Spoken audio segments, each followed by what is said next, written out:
여러분 안녕하십니까. 지역의 건강한 담노래장을 여는 전주 MBC 시사토론 이창익입니다. 전주 MBC는 민선 지방자치 30주년을 맞아 시군의 현안을 살펴보고 비전을 제시하는 시간을 마련했습니다. 지방자치 브리핑 단체장에게 듣는다. 오늘은 강임준 군산시장 모셨고요. 이호 군산대학교 경영학과 교수께서 도움 말씀 주시겠습니다. 시장님 안녕하세요. 네, 안녕하세요. 교수님 안녕하세요. 자, 먼저 준비한 영상 하나 보시고 이야기 나눠가도록 하겠습니다. 전북 경제의 엔진으로 불리던 군산시. 2017년 군산 조선소, 이듬해 GM 군산 공장마저 문을 닫으면서 밀려든 시련은 현재도 진행형입니다. 군산시는 이후 경제 회복에 주력해왔지만 실업률 증가와 소비 침체는 여전하고 최근에는 새만금 관할권 분쟁을 놓고 시민들의 상실감까지 커지고 있습니다. 강임준 시장은 김제시로 귀속된 새만금 동서도로에 대해 법적 다툼은 불가피하고 신안과 수변도시 관련해서도 도와 정부 분쟁 조정 위에 결단을 요구하기도 했습니다. 해양수산부에서는 전라북도의 의견을 물었습니다. 원래 계획했던 대로 자문위 결과를 해수부에 보내주십시오. 특히 강 시장은 새만금 신항을 군산항과 통합 관리하는 원포트 전략을 주장하며 신속한 행정 절차를 촉구하기도 했습니다. 나왔다고 합니다, 여러분. 군산항과 군산 새만금 신항이 하나라는 것을 왜 외쳐야 합니까? 새만금 사업처럼 새만금 신항을 뺏기면 안 되기 때문에 여기에 대한 책임 저 반드시 지겠습니다, 여러분. 군산시는 대내외 어려움에도 불구하고 소중한 성과도 거뒀습니다. 2차 전지 등 1조 4천억 원의 대규모 투자 유치를 이끌어냈으며 군산항 특송화물 통관장 운영과 시민문화회관 개장, 교육발전 특구 선정, 그리고 늦었지만 군산 전북대병원 신축도 속도를 내고 있습니다. 여기에 새만금에는 아리백 그린 산단과 공공주도 해상풍력 사업도 착실하게 준비 과정을 거치고 있습니다. 군산시가 안팎의 어려움을 이겨내고 새로운 도약에 나설 수 있을지 관심입니다. 자, 시장님, 지난달 26일이죠. 중앙분정조정위원회가 새만금 동서도로의 관할권을 김제시로 결정했습니다. 지금 군산시에서 반발이 아까 영상에서 나온 것처럼 굉장히 큰 것 같은데 군산시 입장과 대응 방안에 대해서 좀 얘기해 주시죠. 예, 저희들은 당연히 중분위의 결정이 잘못됐다 해서 대법원에 제소를 했고요. 사실 중분위에서 이 관할권을 결정을 할 때는 기준이 있습니다. 토지 이용 계획의 효율성이랄지 주민 편의성이랄지 행정의 효율성 그리고 주민 피해, 역사성 이런 걸 따져가지고 관할권을 결정을 해야 되는데 이번 동서도로의 결정은 중분위가 제시한 그런 기준에 적합하지 않다. 그래 저희들은 그렇게 판단을 하고 여기에 대법원에 제소를 했고요. 또 한 가지 이유는 이 대법원에서도 그 이호방조제 판결 때도 왔듯이 사정 변경이 없으면은 뭐 이호방조제처럼 그대로 가고 뭐 이런 결정이 있었는데 사실 그 후로 사정 변경이 많았습니다. 특히 사실 동서도로나 남북도로가 있는데 새만금 내측에 도로가 주요 도로가 2개가 있는데 이게 내부 도로지요, 새만금. 남북도로가 준공이 됐습니다. 이렇게 중요한 변경 사항이 있기 때문에 저희들은 그런 걸 다 고려를 해서 결정을 해야 된다. 그런데 중분위가 그런 걸 고려하지 않은 것 같다라고 저희들은 판단을 했기 때문에 이번에 대법원에 제소를 했습니다. 새만금 이 간척지 새만금을 놓고 사실 김제와는 이 동서도로 말고도 지금 새만금 신항의 그 운영권이나 아니면 그 방파제의 또 관할권 여러 가지를 놓고 좀 갈등이 빚어지고 있는 양상인데 이게 언제까지 또 지속이 될지 어떤 문제로 커질지 궁금합니다. 그래서 저희들이 항상 얘기를 새만금 사업이 잘 진행되고 새만금 사업이 우리 군산뿐만이 아니라 뭐 김제나 부안이나 전라북도의 발전 그리고 대한민국 발전에 복무를 해야 된다고 저는 생각을 하기 때문에 하나 이렇게 다툼을 하지 말고 새만금 사업이 끝난 후에 전체를 놓고 정말 아까 그 중부린에서 제시한 기준에 맞게 상생 발전하고 또 이게 전라북도의 발전, 군산의 발전, 김제, 부안의 발전을 할 수 있도록 그렇게 해서 결정을 하는 것이 옳지 않겠느냐. 사실 어떤 게 결정을 한 게 되지도 다 완공도 안 되는데 집을 질 때 기둥 하나 세워놓고 이 기둥은 어디 있고 또 그다음에 또 저 집 기둥 하나 또 세우면 이 기둥은 또 어디 있고 이렇게 결정하는 것은 사실은 저는 적절치 못하다고 생각을 하고요. 준공이 끝난 후에 이렇게 합리적으로 결정을 해야만이 올바르다고 생각을 했고요. 여러 가지 어떤 이유에서든지 이런 것들이 지역 간의 갈등의 불씨가 되고 하는 것들은 오히려 앞으로 대한민국 국가 발전에도 큰 도움이 안 된다. 원래 원칙대로 이것은 새만금 신앙 문제는 결정을 해야 된다. 이렇게 저희들은 생각을 하고 있습니다. 군산시에서는 이 새만금 신당을 군산의 부속항으로 통합적으로 좀 운영하다고 좀 주장하고 계시고 반면 이제 김제시는 개별적인 독립적인 두 항을 투포트로 좀 운영하고 하자고 이제 제시하고 계신데 지금 앞으로 이 진행 상황과 여기에 대한 좀 내용들을 좀 더 소상히 좀 듣고 싶습니다. 예. 사실 그럴 때 논의 과정 속에서도 사실 김제는 그 신앙만에 대해서 논의해서 한 번도 거기에 해본 적이 없어요. 여기 보시게 알겠지만 저희들이 군산지방해양항만청에서 우리 군산시에 군산항 중장기 종합발전계획 수립을 위한 연구 용역 추진 의뢰라는 게 있습니다. 이게 새만금 신항이 군산항이다라는 것을 전라북도나 다 해수부에서 조차 그렇게 했기 때문에 그리고 항만 기본 계획이 이제 나오지 않습니까? 거기에도 보면은 군산항하고 가로 열고 새만금 신항하고 군산항의 부속항만 앞으로 새만금 산단이 활성화됐을 경우에 군산항의 부속항만으로 신항만을 건설한다. 이게 해수부의 기본 계획입니다. 그리고 국가관리무역항 지정에 보면은 이 지정 기준이 있습니다. 지정 기준이 8가지의 지정 기준이 있는데 일단은 첫째 물동량이 연간 1,000만 톤이 넘어야 됩니다. 근데 새만금 신항은 해수부에서 물동량을 2040년 국외선석이 준공이 됐을 경우에를 해도 구형받더니 조금 넘어요. 이게 1,000만 톤이 안 됩니다. 단독으로 무역항은 아니라는 거예요. 이게 말하자면 군산항의 부속항이라는 거죠. 그다음 거기 내용도 보면은 석유화학단지, 제철소, 자동차 공장 등 중요 제품 수출입 항만. 그다음 경제자유구역, 자유무역지역으로 지정 지역 및 예정지. 이게 다 군산입니다. 그다음에 자치단체 간 행정구역 경계가 걸쳐 있는 항만. 이것은 군산의 행정구역입니다. 이게 지역 간에 다툼이 있다 하는 거에 대해서는 어떤 논리로도 사실 저희들이 받아들이기가 힘들죠. 이게 항만이라는 국가 사업이 이렇게 여러 가지 어떤 정치적이나 이런 논리로 휘둘린다 그러면은 사실 국가 사업이 할 수가 없죠. 그래서 이런 문제들은 원래 원칙을 가지고 해수부나 전라북도가 정확하게 대응을 해야만이 오히려 갈등도 해소할 수 있다고 저희들은 생각을 하고 그래서 사실 새만금 신항만 문제를 저희들이 지금 강력하게 이건 사실 다툼의 문제가 아니다라고 저희들이 요구를 하고 있습니다.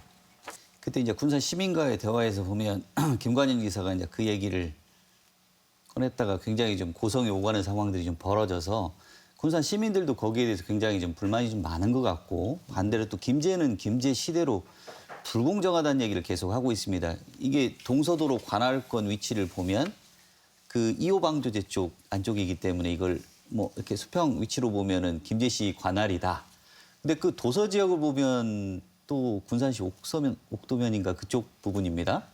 이렇다 보니까 상당히 좀 애매한 위치에 있어서 아니 위치는 정말 따질 거예요. 그 해역은 군산 해역이고요. 그렇게 따지면 우리 두리도하고 새만금 신항은 합쳐가지고 짓고 있습니다. 새만금 신항만은 우리 군산 두리도에 연결을 해서 다리로 들어간 섬 형태가 아니라 두리도는 일체화시키는 항만입니다. 그렇게 뭐 해역을 안 따지고 가까운 걸로 따지면 사실은 국제적인 분쟁거리도 됩니다. 이게. 군산시와 김제, 부안이 새만금 귀속 그 관할권 논쟁으로 끊임없이 지금 서로 주장과 여러 가지 대안들을 지금 제기하고 있는 상황입니다. 그래서 일부 어떤 의견들은 이 새만금 내부 개발을 좀 가속화하기 위해서 일부 지자체, 뭐 예를 들어 군산, 김제, 부안이 새만금 특별자치단체 좀 이걸 구성해서 좀 내부 개발을 좀 가속화할 수 있는 좀 동력을 확보하는 게 필요치 않냐라는 좀 의견도 좀 있는데요. 이에 대해서 새만금 특별자치단체 어떻게 생각하시는지 저는 말씀 듣고 싶습니다. 뭐 거기에 반대해 본 적도 없고요. 우리 군산시는 항상 그런 입장을 견지를 했습니다. 물론 특별자치단체가 어떠한 정식 말하자면 행정으로서 어떤 법의 행정력에 직접적인 제약은 할 수 없는 것이지만은 그래도 그런 논의서부터 시작하는 데 대해서는 저희들은 뭐 반대할 명분도 없고 저희들은 뭐 찬성을 했고요. 그런 부분에 있어서는 찬성을 했는데 또 갑작스럽게 또 김제 씨가 도지사가 편파적으로 신앙만에 대해서 자문위에 편파적인 의견이라고 해갖고 또 얼마 전에 또 엊그저께 또 보도가 났더라고요. 그 참여를 안겠다고. 사실은 참여를 안 하려면 저희들이 제일 불만이 더 크죠. 사실은. 그런데도 저희들은 새만금 개발이 잘 되기 위해서 그 정도는 저희들이 감내를 하면서 이게 단순히 새만금 개발이 뭐 우리 어떤 특정한 사람들을 위한 게 아니고 우리 전라북도의 발전, 그다음 군산, 김제, 부안 모든 발전에 기여할 수 있도록 하기 위해서 특별자치단체의 설립에 대해서 저희들은 반대를 한 적도 없고 찬성을 하고 있고요. 자, 이제 다른 문제로 좀 넘어가겠습니다. 그 군산 전북대병원 건립 문제 좀 짚어보겠습니다. 군산시의 수건 사업 중 하나인데 벌써 한 10년 정도 지난 것 같아요. 그 동미나리 관련해서 이제 문제가 좀 제기된 다음에 상당히 오랜 시간이 지나서 지난 2월 19일에 기공식이 열렸지 않습니까? 기대 효과 궁금합니다. 예. 시장 임기 중에 어떻게든지 전북대병원을 마무리를 해야 되겠다는 생각으로 민선 7기 때부터 사실 노력을 해서 이번에 이제 기공식을 갖게 돼서 우리 군산 시민들과 함께 너무나 기쁘게 생각을 합니다. 사실 군산에 그동안 상급병원이 없는 관계로 인해서 우리가 흔히 얘기하는 골든타임을 놓치는 심혈관, 뇌혈관 이 질환자들은 사실 골든타임이 중요하잖아요. 이걸 놓쳐가지고 소중한 생명을 잃는 경우가 많았습니다. 그래서 저희들은 우리 군산에도 상급병원이 꼭 필요하다는 것을 오래전부터 노력을 했는데 전북대병원이 군산에 건립을 하기로 한 지 이제 10년이 지났는데 다행히 이번에 기공식을 하게 됐고요. 2028년도에 준공을 목표로 공사가 시작이 됐습니다. 사실 대학병원 자체로서 시민들의 그런 건강권을 지킬 수 있어서 좋고요. 그다음 또 부수적으로 우리 경제적으로는 대학병원은 고용 인원이 워낙 많습니다. 군산도 앞으로 향후 대학 측에서 밝히는 걸 보면은 거의 2,000명 이상의 고용이 될 거라고 근무를 하게 될 거라고 보기 때문에 이런 경제적인 측면에서도 엄청난 큰 효과를 가져옵니다. 군산 전북대병원의 사업비가 한 3,300억 가량 되는데 그중에 이제 국비가 900억 정도. 그래서 30% 내고 나머지 70%를 이 사업 주체인 병원 측이 부담해야 된다는 부담. 그러니까 어떻게 보면 국비가 좀 상대적으로 좀 너무 비율이 낮아서 이 사업 진행 과정에 또 다른 난관이 부딪힐 거 아니냐.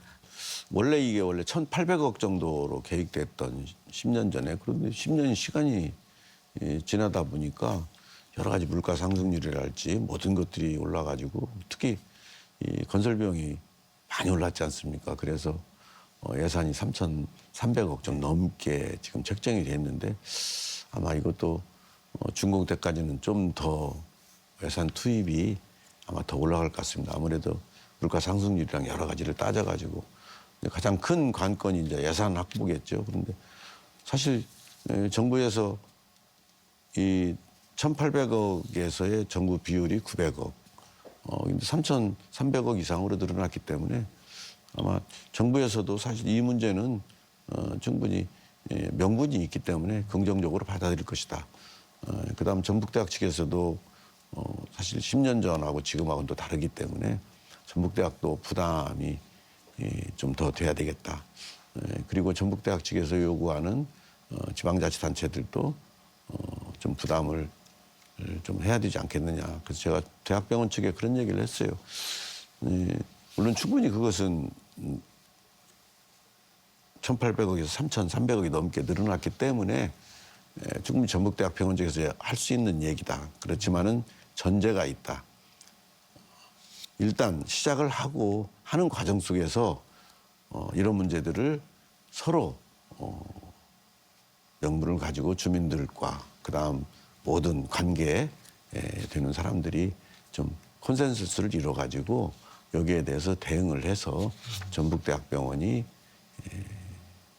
원래 계획대로 완공될 수 있도록 해야 되지 않느냐라는 그런 어떻게 보면 원론적인 얘기지만 필요한 것이죠. 왜 그러냐면 우리 군산 시민들 입장에서는 한다 해놓고 10년 동안 이게 안 하기 때문에 또 하지도 않고 시작도 안 하면서 예산이 부족해서 이런 예산 문제가 확보가 안 되면은 하기 힘들다 하면은 언제 할지 모르는데 사실 우리 군산 시민들 입장에 서서는 그런 썬뜻 그 문제에 대해 동의하기가 힘들지 않습니까? 그래서 거기에 대해서 함께 노력을 국비 확보는 같이 노력을 하고 그다음 지방비 하는 것은 그렇게 그런 명분을 가지고 우리가 시민들도 그래 할 수 있는 그런 역할들을 전북대학병원이 해야 된다라고 전북대학 측에 얘기를 했고요. 그래서 전북대학 측에서 추진을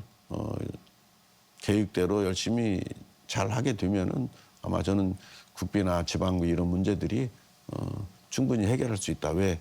그것은 충분히 원래 1,800억 공사비가 3,300억 이상으로 늘어났기 때문에 그런 문제들은 사실 협의를 해서 풀어나갈 수 있는 문제다라고 제가 전북대학 측에도 얘기를 했습니다.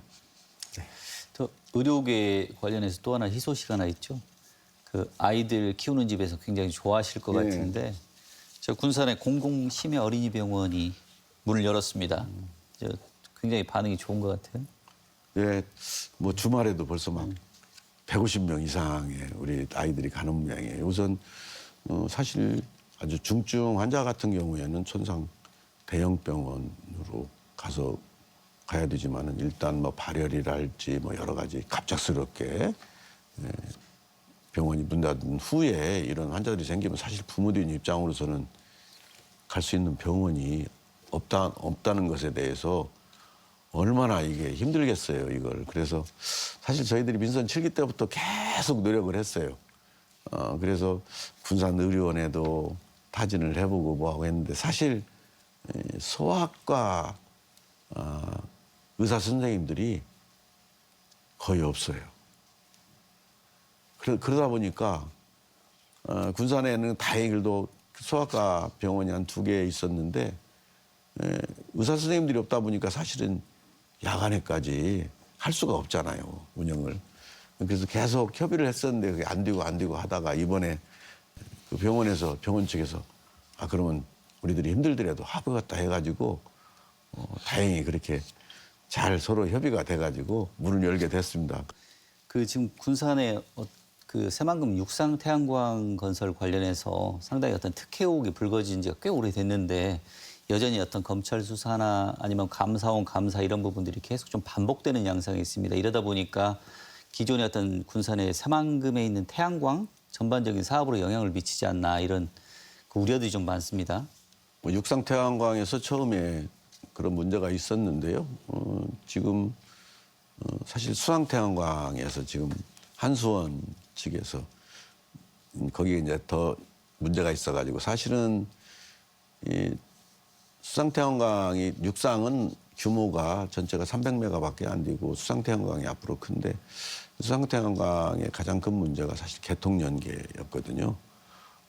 그 개통 연계가 한수원이 300메가를 수상 태양광을 하면서 개통 연계까지 한수원이 하는 걸로 돼 있었는데 한수원이 그렇게 여러 가지 문제가 생기면서 개통 연계가 힘들기 때문에 그동안 답보 상태에 돼 있었습니다. 아무튼 여러 가지 그런 미숙하다 보면 처음 하는 사업이다 보니까 이런 문제들이 뭐 저희뿐만이 아니라 그 수상태양광에서도 이런 영향이 미쳐가지고 우리가 원래 목표로 했던 우리 알리백 산단을 만들고 하는 이런 문제들이 좀 늦어진 부분에 있어서는 미안하게 생각하고요. 이것은 가야 될 길이기 때문에 이런 탄소 중립 시대에 꼭 해야 될 일이기 때문에 다행히 며칠 전에 개통 그 문제도 지금 이제 협의가 원만히 끝나가지고 사업이 시작될 것 같습니다. 특히 또 SK 같은 경우에는 그 데이터 센터 하는데 200메가 수상태양광이 있거든요. 사실은 개통이 아니다 보니까 거기도 아무런 착공도 못 하고 있었는데 이번에 개통 연계 문제가 해결이 됐기 때문에 이제 기업들도 원래 본인들이 군산에 들어오게 된 가장 큰 이유가 그 재생에너지를 사용한 아리백 때문에 기업들이 지금 2차 전지 기업이랄지 SK 데이터 센터랄지 이런 문제들이 군산에 입주를 하게 됐는데 다행히 이렇게 해결이 됐기 때문에 앞으로 이제 그런 문제가 해소되면은 기업들이 또 전기 분산법까지 국회에서 통과가 됐기 때문에 지역에서 생산되는 이런 재생에너지가 지역 기업들한테 원래 그분들이 원했던 대로 큰 도움이 되기 때문에 우리 기업들이 또 활성화하고 또 그런 탄소 중립 시대에 그런 여러 가지 뭐 유럽에서는 곧 탄소 국경세가 강화되고 이런 문제들을 극복을 해야 되기 때문에 우리가 해야 될 일이기 때문에 저희들이 차질 없이 더 열심히 준비하도록 하겠습니다. 네, 시장님. 불편하실 수 있는 질문 하나 더 드리겠습니다. 군산시가 지난해 청렴도 최하위를 받았습니다. 이 정도 되면 특단의 쇄신책이 좀 마련돼야 되는 거 아닌가 하는 여론이 있는데요. 청렴 행정 구현을 위해서 좀 어떤 계획하고 계신 것들이 있으십니까? 너무나 죄송스럽고 제가 뭐라고 할 말이 없을 정도입니다. 사실 제도 내에서 특히 이제 그 민원인들 상대로 이런 부분들이 상당히 떨어지고 있고요.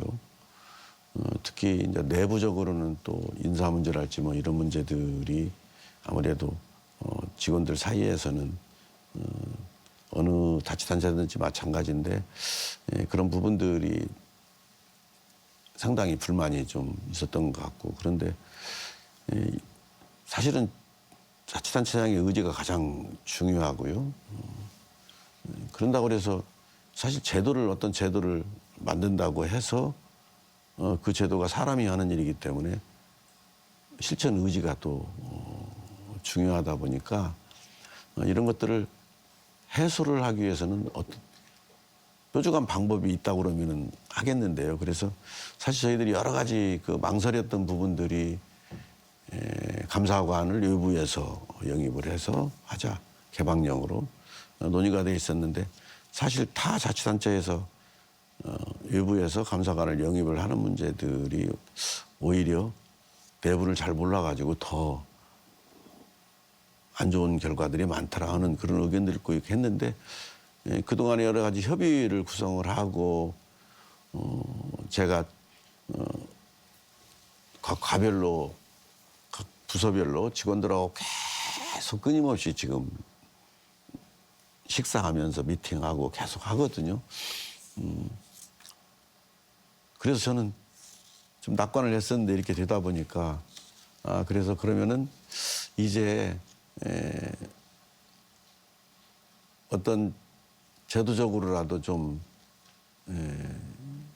해야 되겠다 해서 그동안에 그런 감사관 제도 개방령으로 모집하는 이런 자체들도 사실은 그런 부작용이 오히려 있다는 걸로 좀 망설이고 했었는데 이제는 그것도 좀 해봐야 되겠다. 우리가 할 수 있는 만큼은 다 해야 되겠다 해서 그것도 저희들이 올 전반기 안에 좀 제도를 좀 고쳐보려고 지금 하고 있고요. 자, 분위기 바꿔보도록 하겠습니다. 지난해 군산항의 특송화물 통관장이 개장을 했습니다. 지금 인천과 평택, 부산에 이어서 전국에서 4번째인데 이 특송화물이 이 코로나 이후에 대중국 전자상거래가 활성화되면서 굉장히 많이 늘어나고 있는 것 같아요. 사실 우리 집에 앉아가지고 미국에 있는 데 주문을 해서 받아볼 수 있는 시대잖아요. 그러다 보니까 이 전자상거래가 활발하게 진행이 되면서 우리 군산항에 계속 그 세관 관세청에 요구를 했어요.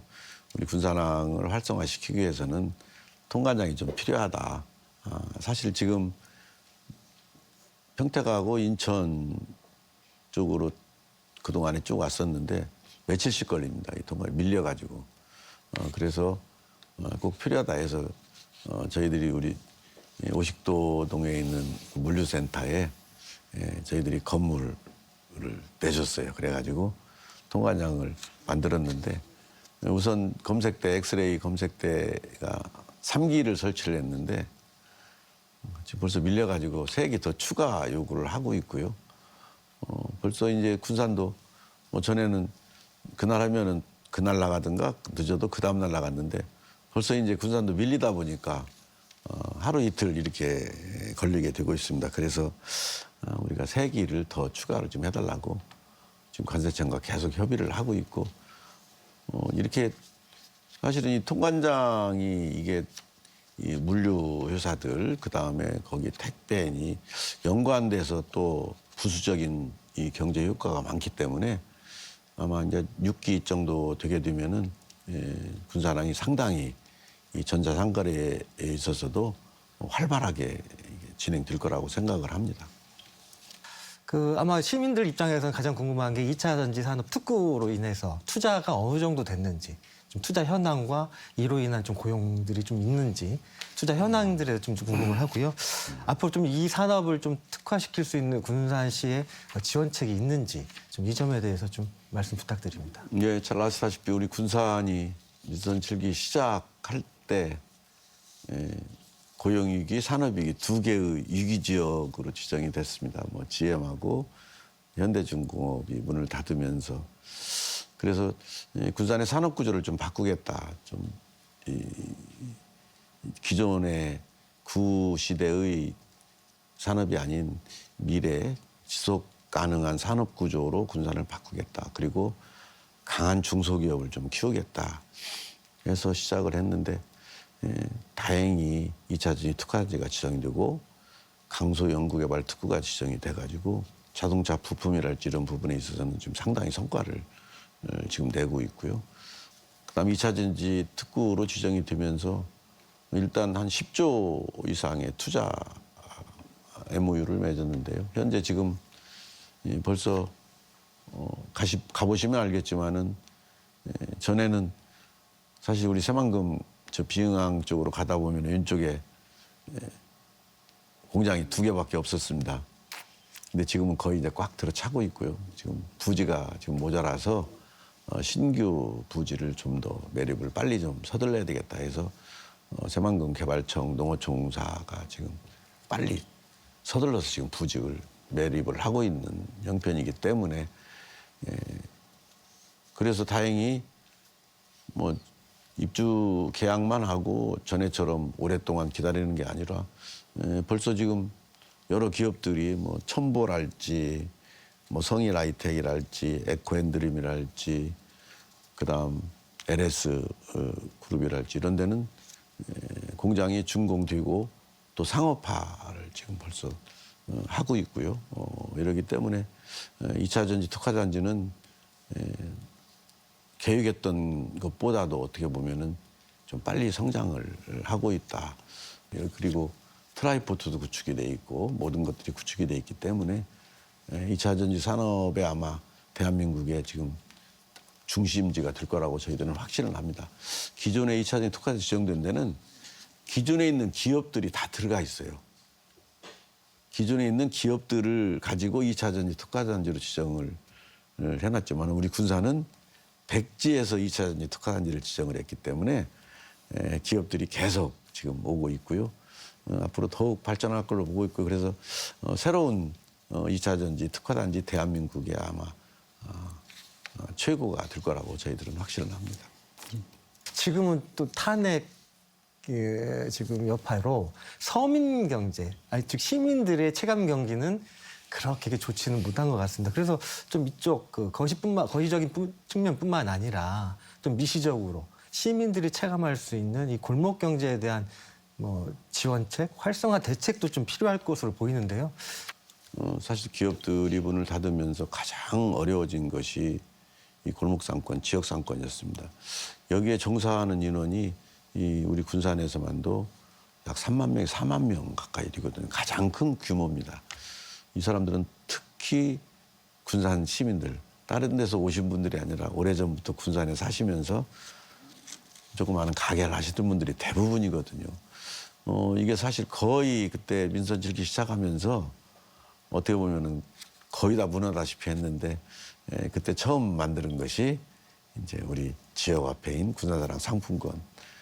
그래가지고 그때 뭐 정부 세무서에서 처음에는 지역화폐가 과연 지역 우리 골목상권에 얼마나 도움이 될까 하는 거에 대해서는 의문을 가지고 있더라고요. 그래서 본인들이 그때 1년 하고 난 후에 군산 세무서에서 이걸 분석을 해야겠다라고 하더라고요. 그래서 분석을 한번 해달라. 우리도 참 바라는 바다 해서 군산 세무서에서 한 3달간에 걸쳐서 자료가 거기는 있으니까 분석을 했는데 간단하게 말씀드리면은 군산 지역화폐가 활성화되면서 군산시 그 골목상권 소상공인들 물론 가맹점들이죠. 대부분 다 가맹점이 돼 있는데 지금은 한 가게당 연간 매출액이 4천만 원이 상승을 했더라고요. 세무서에서 깜짝 놀랐가지고 저희들한테 그 결과를 와서 설명을 해주더라고요. 자기들도 놀랬다고.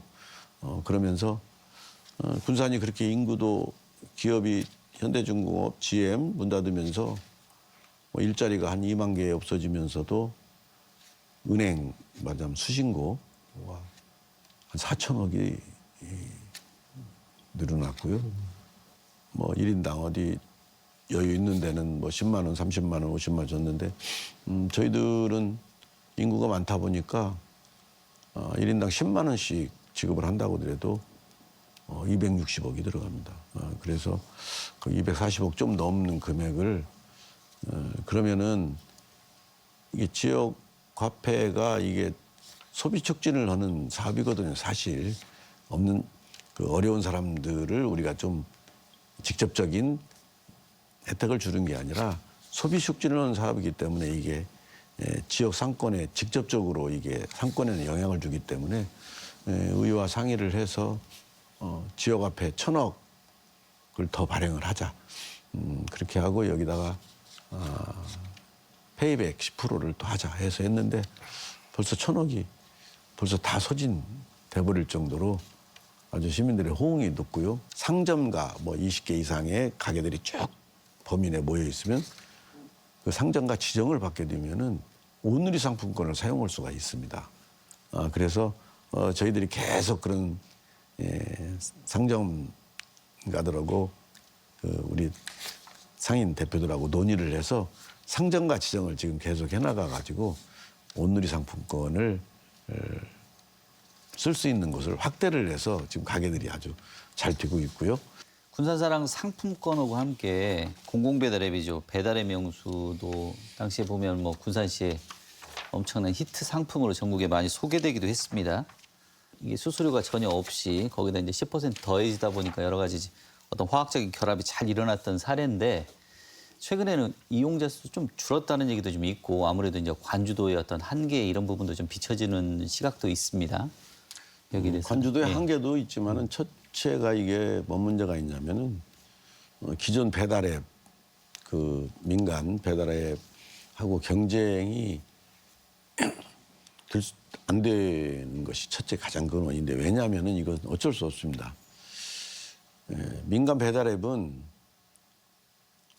가게 하시는 분들의 한테 돈을 자기들 이익도 취하고 모든 걸 받아다가 소비자한테는 서비스를 해주거든요.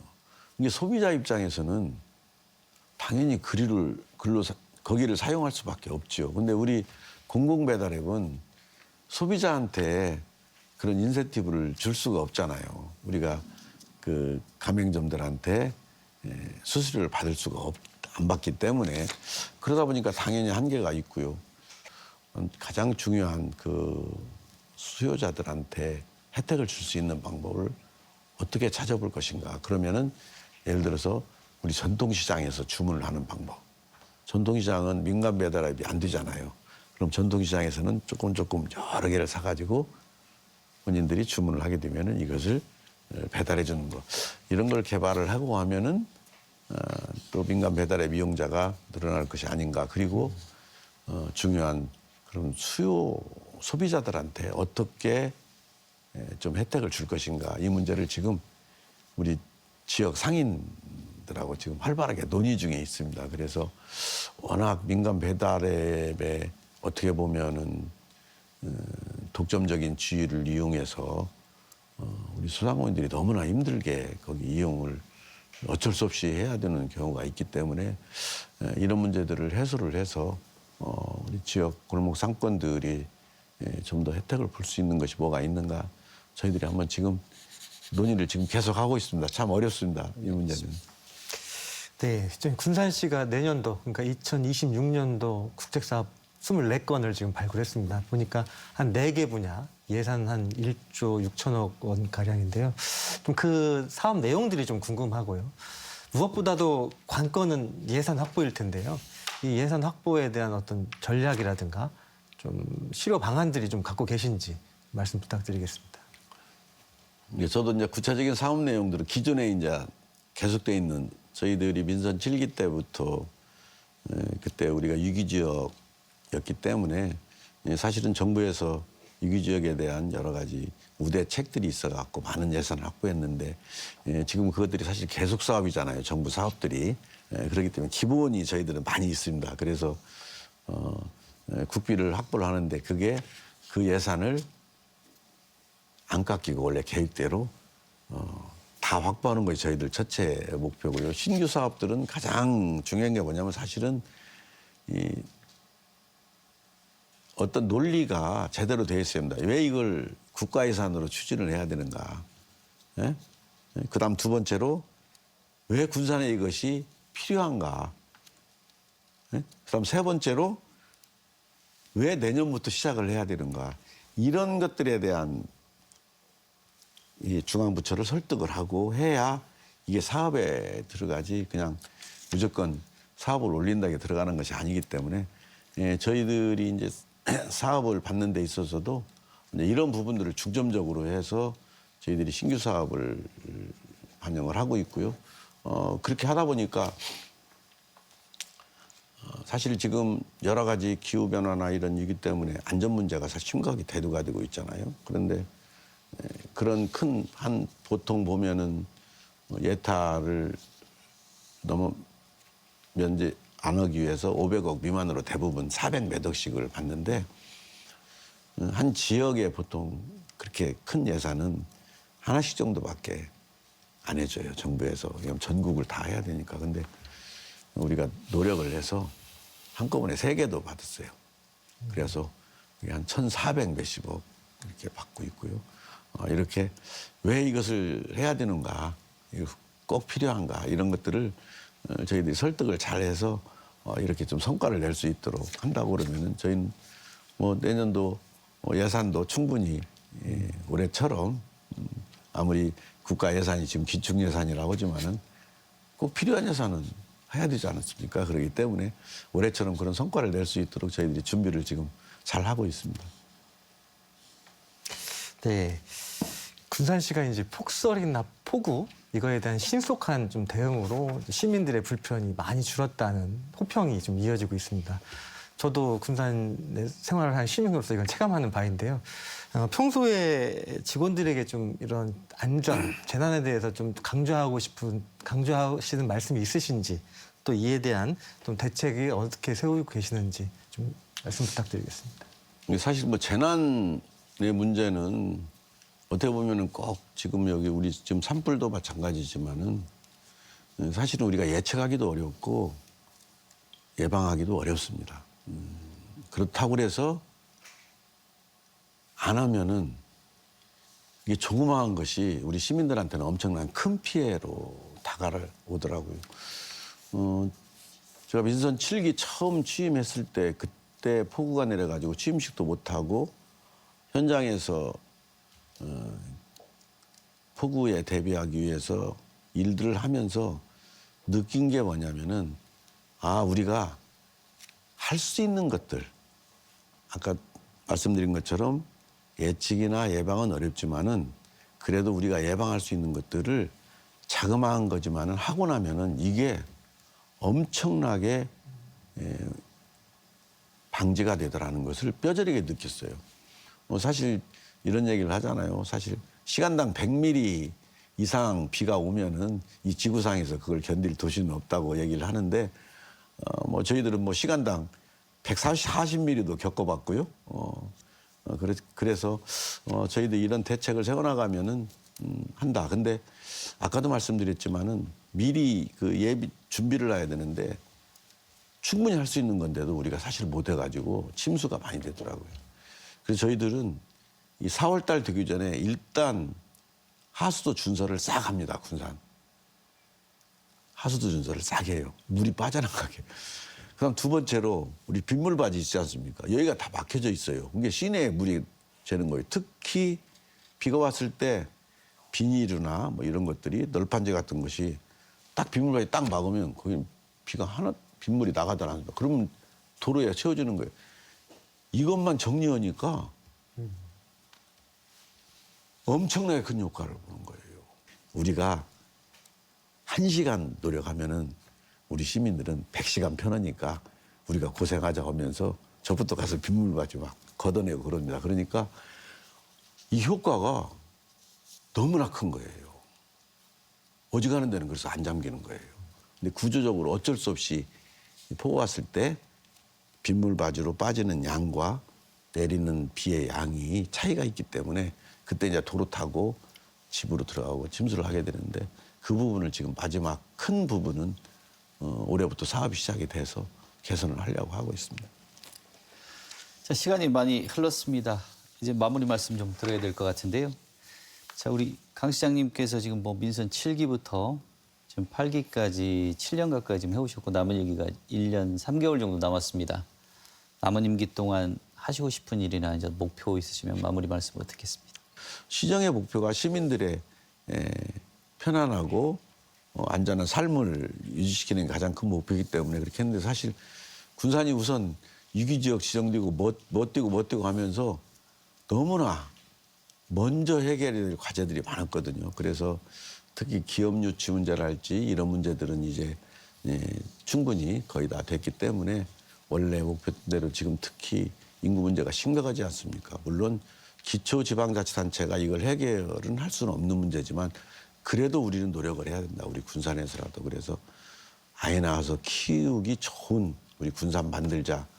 그래서 1년 3개월 남았는데 여기에 대한 기반을 올해 꼭 마련을 하려고 그럽니다. 사실 이걸 진즉에 민선 7기 때 하려고 그랬는데 계속 특히 재원도 필요하고 뭣도 필요하고 다 필요한데 특히 재생에너지 사업 자체가 거기서 나온 이익을 시민들한테 돌려준다는 목표로 처음 설계를 해서 만드는 사업인데 여기에 나온 나는 금액을 가장 무조건 아이 낳아서 키우는 데 쓰자.